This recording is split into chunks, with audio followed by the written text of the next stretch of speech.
Welcome to a brief overview, the history of homelessness in the United States and present connections.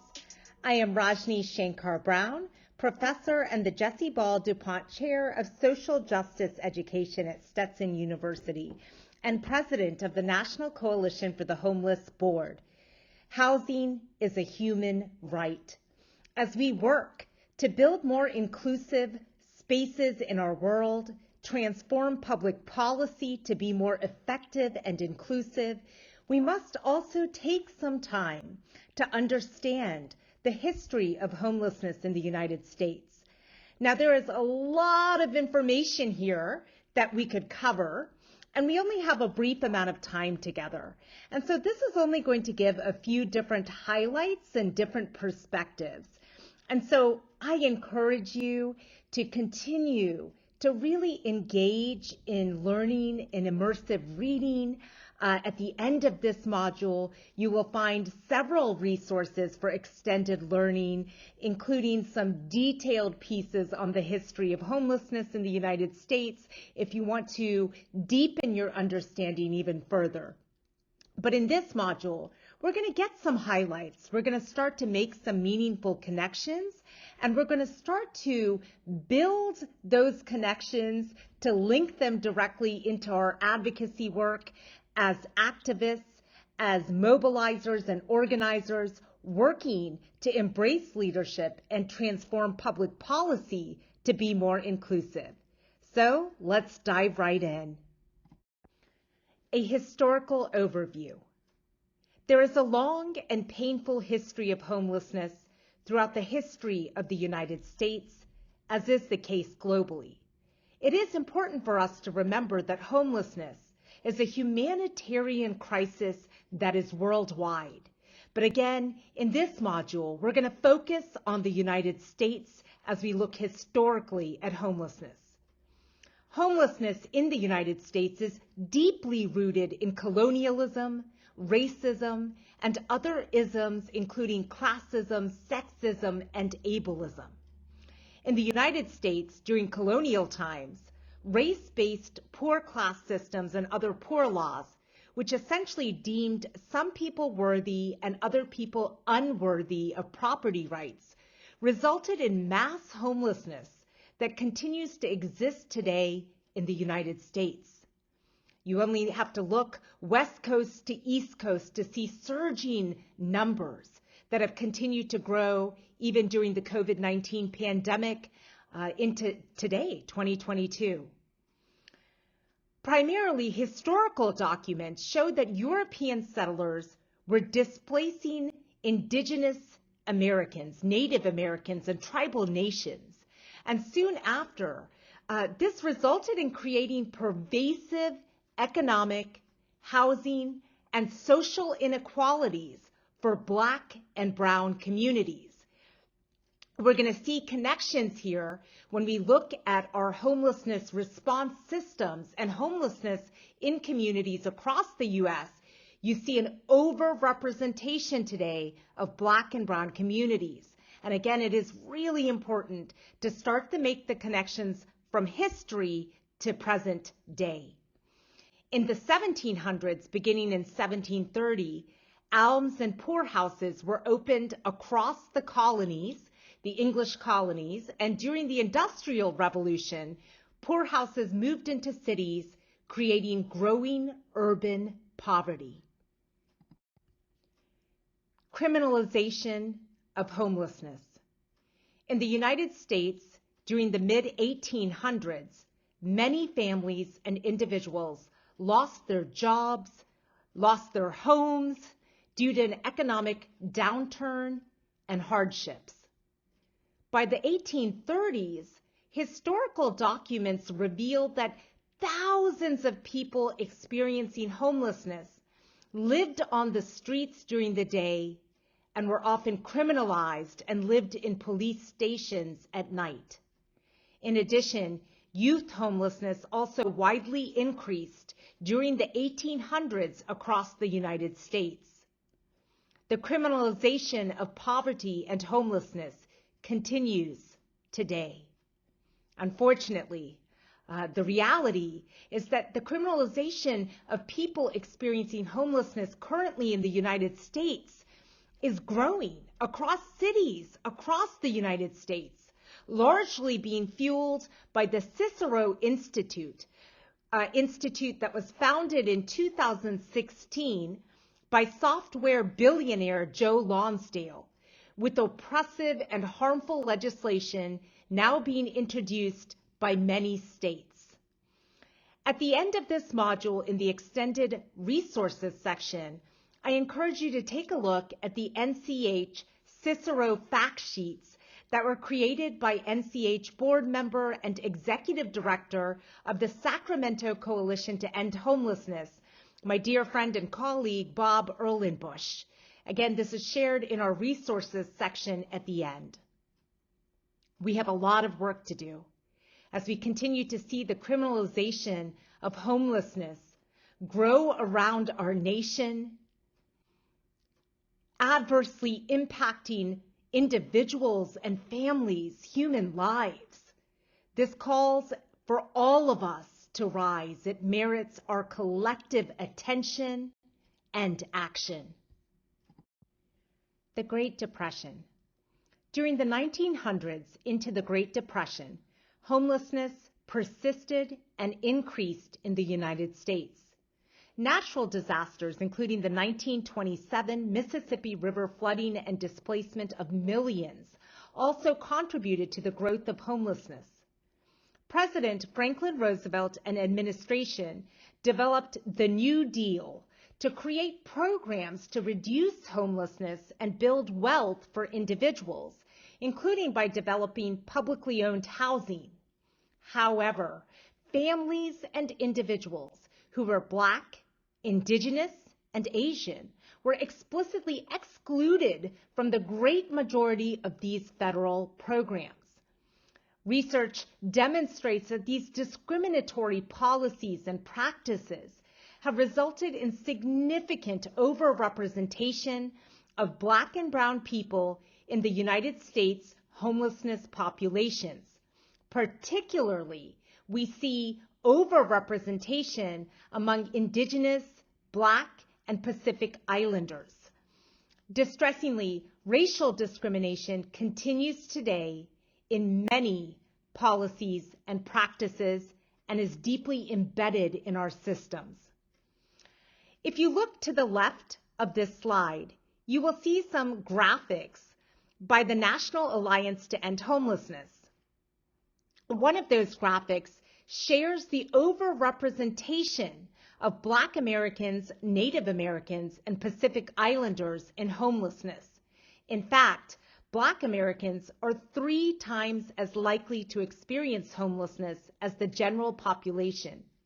Native Americans are 4 times as likely to experience homelessness as the general population. And Pacific Islanders are 9 times as likely to experience homelessness as the general population, 9 times. These significant racial disparities continue to be pervasive in the United States.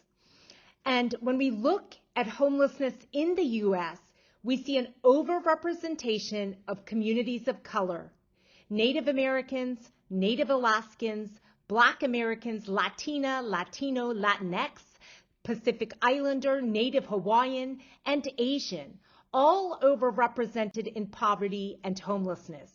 And many times, even as you see data that exists, we are often called upon as activists and advocates to really ask some critical questions, knowing that often data collection in the U.S.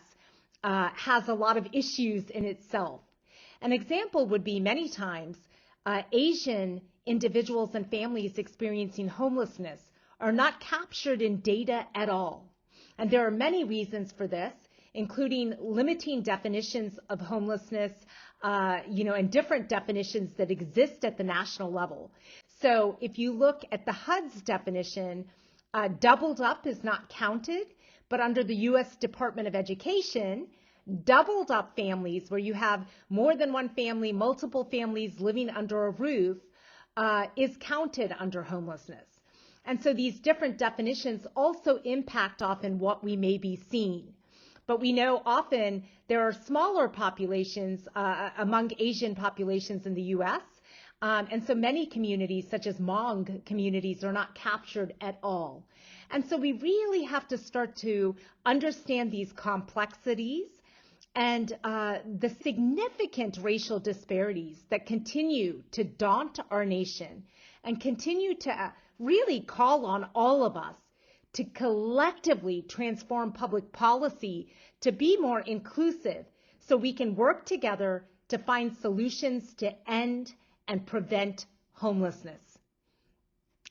In the green rectangle text box, I have actually written about the systemic and individual levels of racism, noting that systemic and individual levels of racism and intersections perpetuate homelessness and socioeconomic inequalities.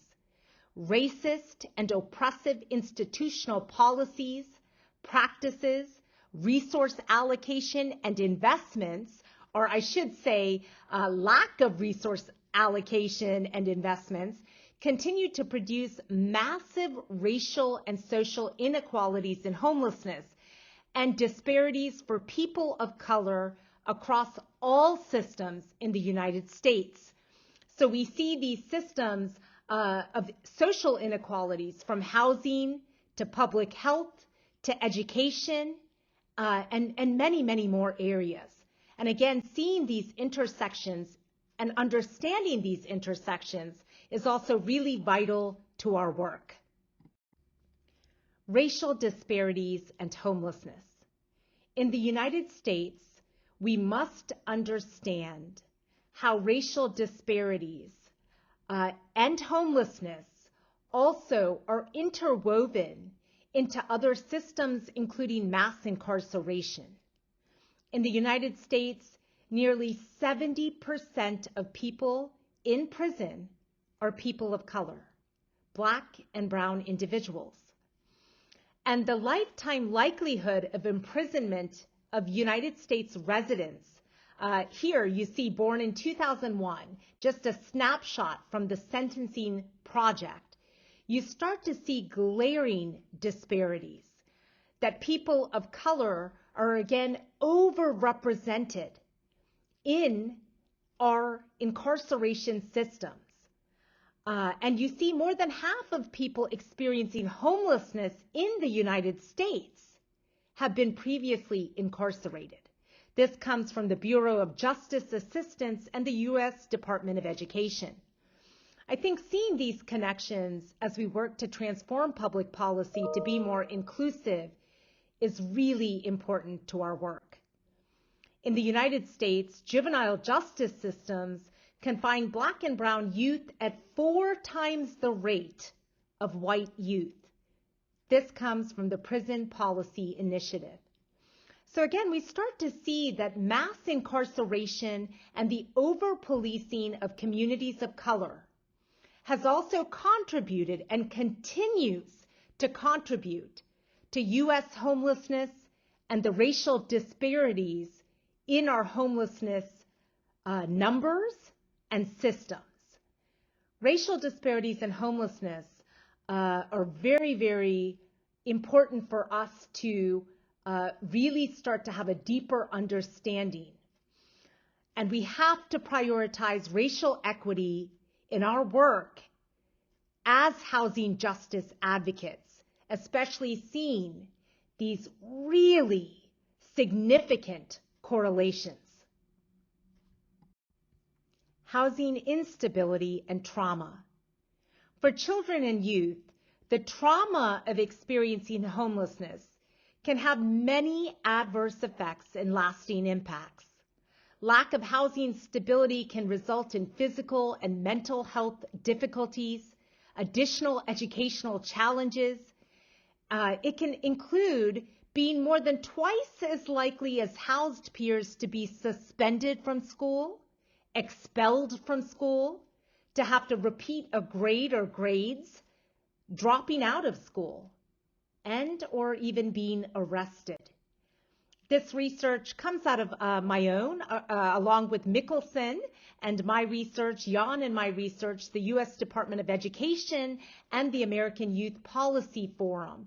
We really start to see again how housing injustice and housing instability really can perpetuate layers of trauma for many of our children and youth, and adults as well. In fact, Mahatma Gandhi often described poverty and homelessness as the most significant form of violence in our world. In the graphic by the Center for Disease Control and Prevention, you start to see some of the tangible kinds of adverse impacts from ACEs, or adverse childhood experiences, especially those largely rooted in poverty and housing instability or homelessness. Often it can lead to a lack of physical activity, perhaps smoking, alcohol, drug use, missing school or work, physical and mental health challenges from diabetes to increased asthma and heart disease, cancer, stroke, depression, suicide attempts, increased STDs, broken bones. The list continues. And it's really important for us, even as we're understanding historical context to present day, that the trauma of homelessness, we have multi-generational trauma and individual trauma that continues and is very much interlinked. So again, really important for us to start to understand these intersections as we work to transform public policy and embrace our leadership to end and prevent homelessness in the United States and in our world. So let's jump back into our timeline. We're going to start moving into the federal response. And I also want to bring up the Universal Declaration of Human Rights, often known as the UDHR, because I think it is also really critical to our work, to our context and our advocacy as we work to end and prevent homelessness. The massive increase in homelessness during the Great Depression led to the creation of the Federal Transient Service, or FTS, the first large-scale federal response to homelessness. The program helped in decreasing homelessness, but the FTS program was essentially dismantled in 1935. Now, in 1948, the Universal Declaration of Human Rights, or UDHR, was created by diverse representatives from all over the world. It was actually proclaimed by the United Nations in 1948. And I should note, the chairperson for the UDHR was Eleanor Roosevelt, quite a wonderful and fierce woman leader in our nation and world. The document of the UDHR calls for human rights to be protected. And I want to especially zoom in on Article 25. So there are 30 articles in the UDHR. Article 25 especially illuminates housing justice. I quote, it says, "Everyone has the right to a standard of living adequate for the health and well-being of himself and his family." And I'm going to add there herself and her family and their families to be more inclusive, including food, clothing, housing, medical care, and necessary social services, and the right to security in the event of unemployment, sickness, disability, widowhood, old age, or other lack of livelihood circumstances beyond his control. And again, I'm just going to add there, her control, their control, right? Always trying to be inclusive with our language, as language also shapes our world in so many ways. So again, this comes from the UDHR, Article 25, 1948, right? This universal commitment, recognition that housing is in fact a human right. access to food is in fact a human right. And I think that's really important. It's a global connection, but also a national connection, as the United States was one of those that signed on. And Eleanor Roosevelt, again, was the chairperson for the UDHR. The UDHR is interesting because it is not a law, but it is a guiding document, and it has helped to positively influence many pieces of legislation, bills, movements all over the world. And in fact, it is one of the most translated documents in the world, translated into over 500 languages. So let's take a closer look of a brief timeline here with highlights. If we were to go all the way back to the 1600s and 1700s, we see that indigenous people and tribal nations are displaced from ancestral homes due to colonists stealing their land by force and violence. Millions of slaves are brought from Africa to North America by British colonizers. Often we can really refer to this time as the transatlantic slave trade. And this happened over the next 2 centuries. In the 1640s, homelessness is documented in North American colonies. And so if you go back to primary research, firsthand documents, we really start to see documentation in the 1640s.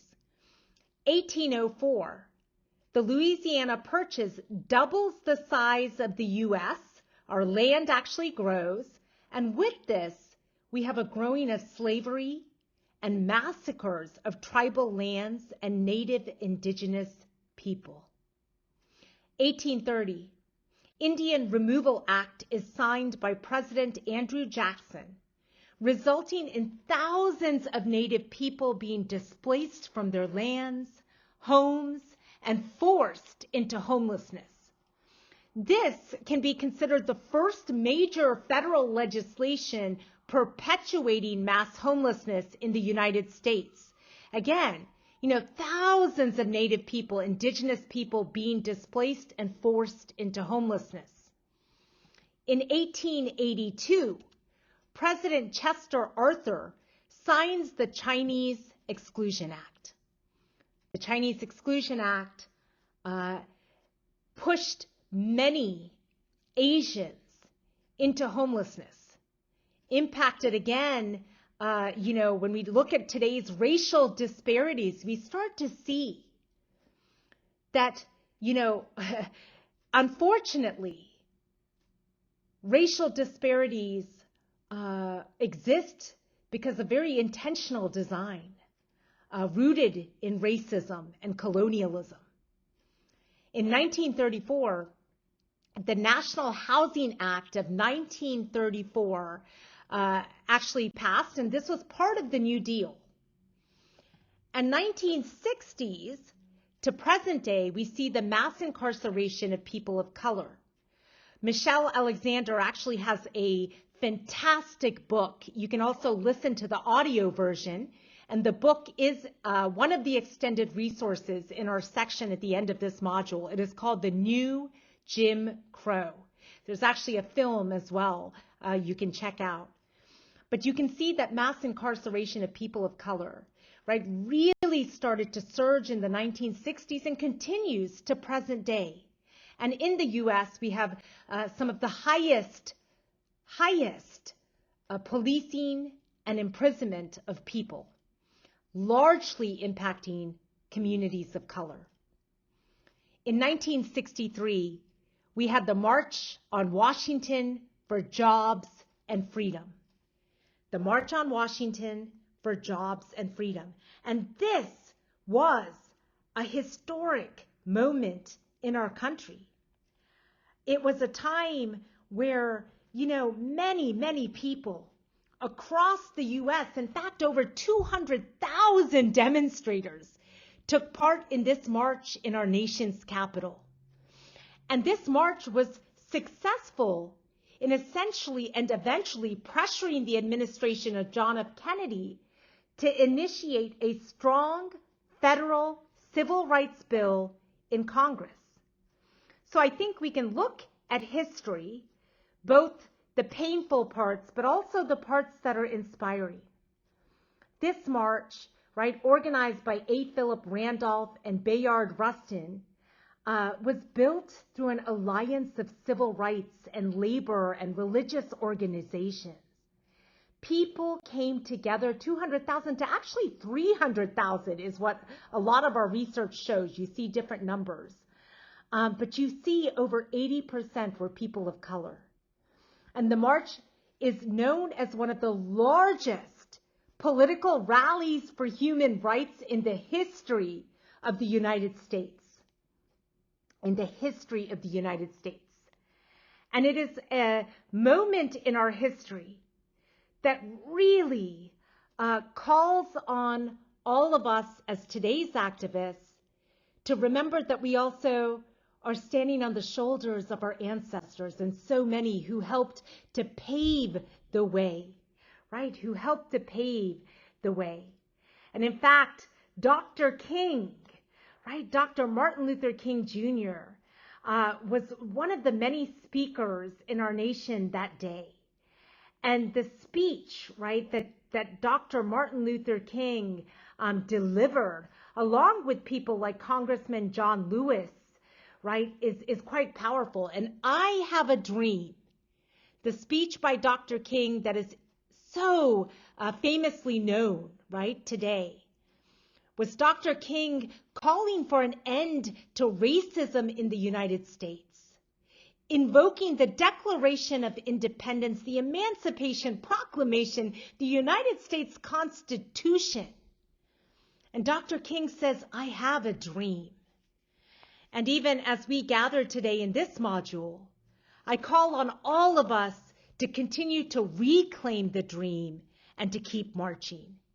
If you want to read or listen to Dr. King's speech at the end of this module in the extended resources section, you will have many more opportunities to really start to hear words that were spoken during the march, which I find really inspiring as we continue to march forward together. And as the Poor People's Campaign says, not one step back. So our timeline continues. In 1973, anti-poverty dismantlement plans actually happened in our nation. President Nixon also places a moratorium on all subsidized affordable housing production. 1974, Equal Credit Opportunity Act. 1979, a very important legal case, Callahan versus Kerry case. And this, is connected here, the Emergency Shelter Task Force's right to shelter. And again, in our extended resources section of this module, you can actually dive in and learn more. Just a few more highlights in our timeline.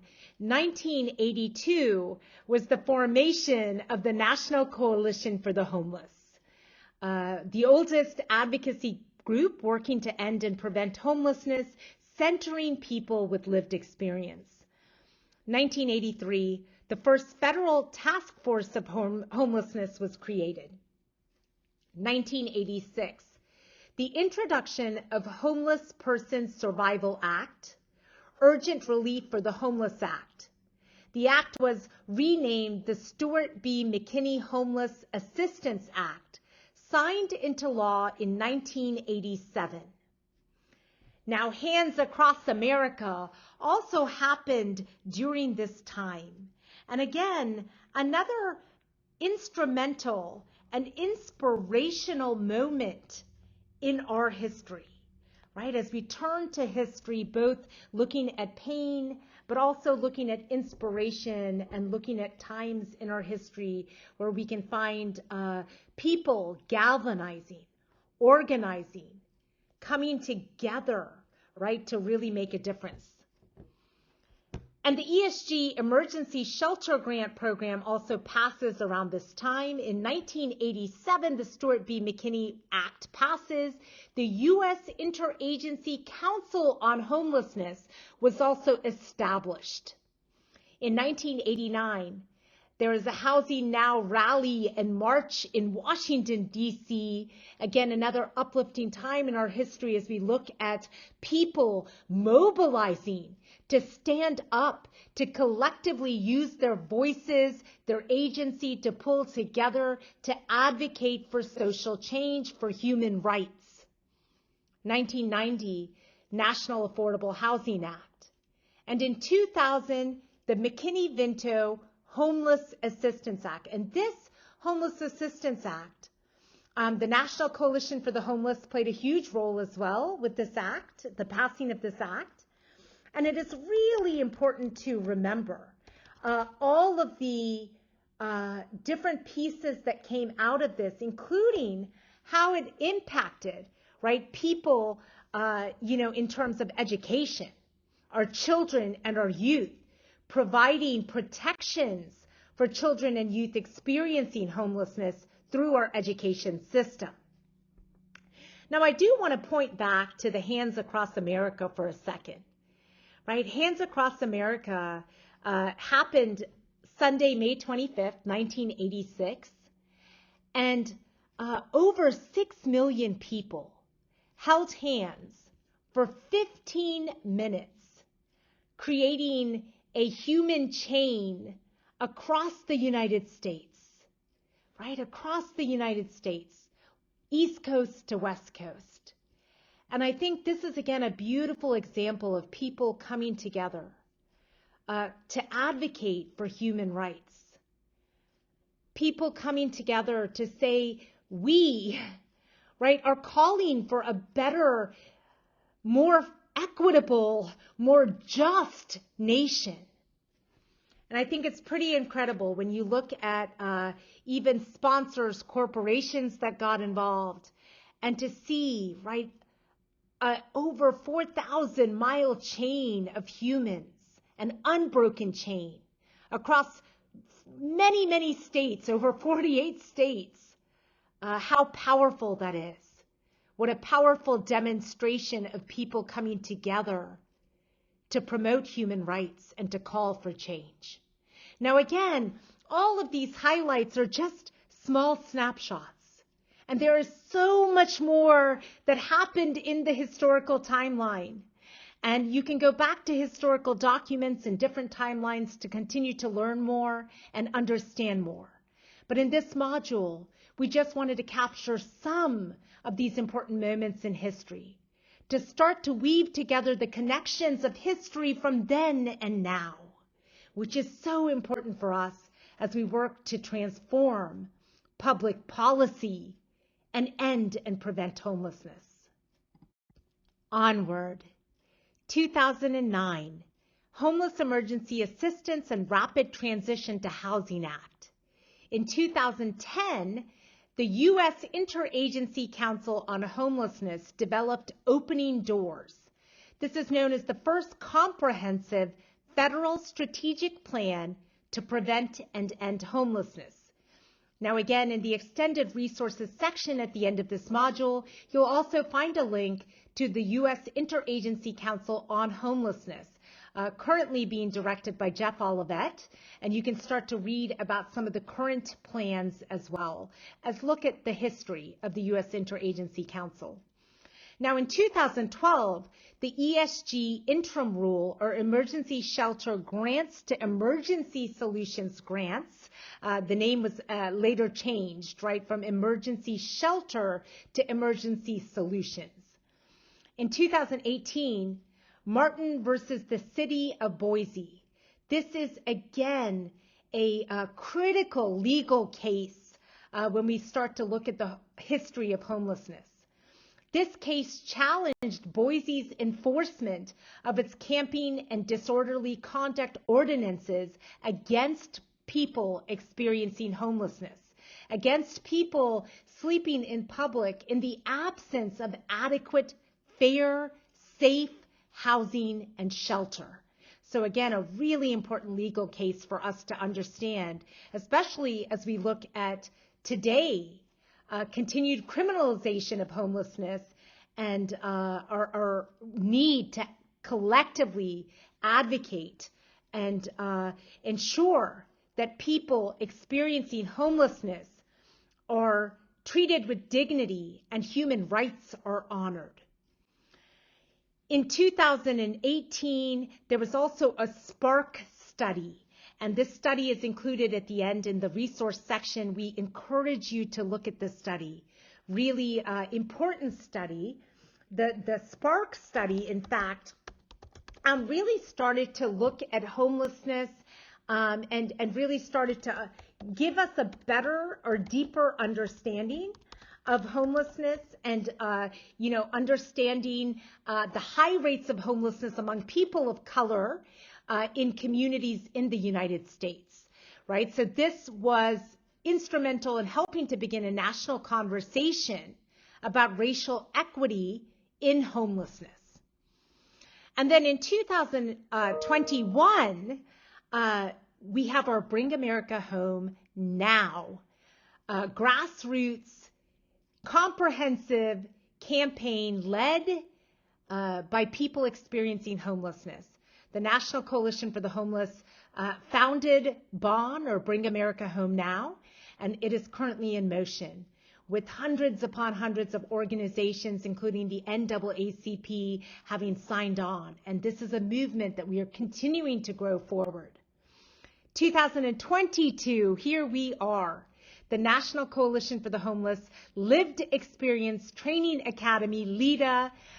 We are doing pilots and beginning to launch out publicly, and you being part of this module, being part of this LEADA community, are part of this instrumental work, right, as we move forward. And we thank you. We thank you for being here, for showing up, for caring, for shining your light, which our world also needs, and for collectively being part of the movement to end and prevent homelessness and to transform public policy in ways that are so important. Thank you. So we know that homelessness is surging across the United States. During the 2000s to present, the number of people living in poverty and experiencing homelessness has continued to increase significantly for many intersectional reasons, including a severe lack of affordable housing and a lack of a fair living wage. But also, let us not forget racism, classism, sexism, heterosexism, all of the isms that also perpetuate and continue to grow homelessness. We need to bring America home now.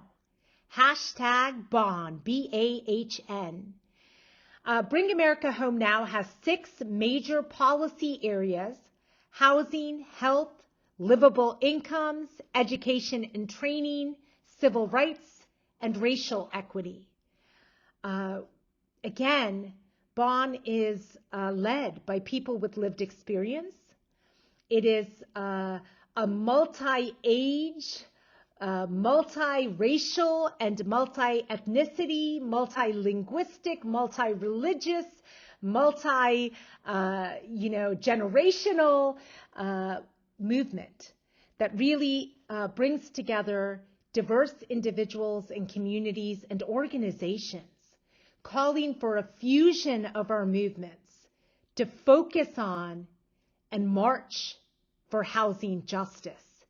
At the end of this module, you'll find the link for Bring America Home Now, and we encourage you to explore the website, but to also sign on, activate your networks, get involved and engaged. We thank you for your support. To end and prevent homelessness, we are going to need collective unifying. We need everybody to share their agency, tap into leadership, and especially people with lived experience to be part of decision making and to be leading as we work to find sustainable solutions and push for social change, actively advancing equity and justice. Understanding the history of homelessness is vital as we work today to continue to march forward. On this slide, I assembled a few photographs, including work by the National Coalition for the Homeless, to leave us with an uplifting note of inspiration. The reminder that people continue to organize and to push for justice, housing justice, and human rights. We have our Bring America Home Now campaign. In addition, this past summer, we actually launched Sweepless Summer, calling for the end of sweeps, the end of clearing encampments in cities and across our country where people are not having their human rights protected or having their belongings thrown out. We are calling for an immediate end to sweeps. In addition, thousands upon thousands of individuals marched this summer in June 2022 as part of the Poor People's Campaign March. And we gathered together, the theme being forward together, not one step back. The National Coalition for the Homeless also helped with this march. In fact, there was a beautiful vigil the night before the march. Our executive director, Donald Whitehead, spoke. And during the march, I was one of the speakers as the president of the National Coalition for the Homeless Board and a professor at Stetson University, calling for housing justice, calling for human rights, for equity to be centered in our nation. You see a picture that I took during the march. You can see so many diverse individuals and organizations coming together, fusing and marching for human rights. The Poor People's Campaign reminds us that over 100 million poor and low-income people are living in the United States. But what I loved about this march is it also was a march that symbolized hope, reminding us that when we come together collectively, there is power in our collective numbers, in our agency as we work together to call out and demand justice, to demand an end to environmental degradation, racism, classism, sexism, heterosexism, right? Working to build a more just nation. And so as you continue in LEDA, you'll have the opportunity to continue going through different modules. And in fact, the final module is going to look at organizing and advocacy. That is part of our role as individuals. The civil rights song, or often known as the national anthem, says, "We shall overcome." And Dr. Martin Luther King Jr. reminds us so wisely that the moral arc of the universe is long, but it bends towards justice. And I believe it is we, the people, who have to bend it. And understanding our history is vital as we bend that arc forward towards justice. We hope you enjoyed learning more about the history of homelessness in the United States, but also making connections to today. Understanding history is a vital part of advocacy work. As you continue to dive in and explore and learn and grow with the Lived Experience Training Academy, we invite you to continue to reflect and make connections to history. And let us remember the mission of LEDA. The mission is to equip people with lived experience of homelessness to embrace leadership roles, and to transform public policy to be more inclusive. So let us continue. Just as so many helped to pave the way for us today, let us continue to march forward, to promote human rights and advance equity and justice. Together we can. Forward together, not one step back.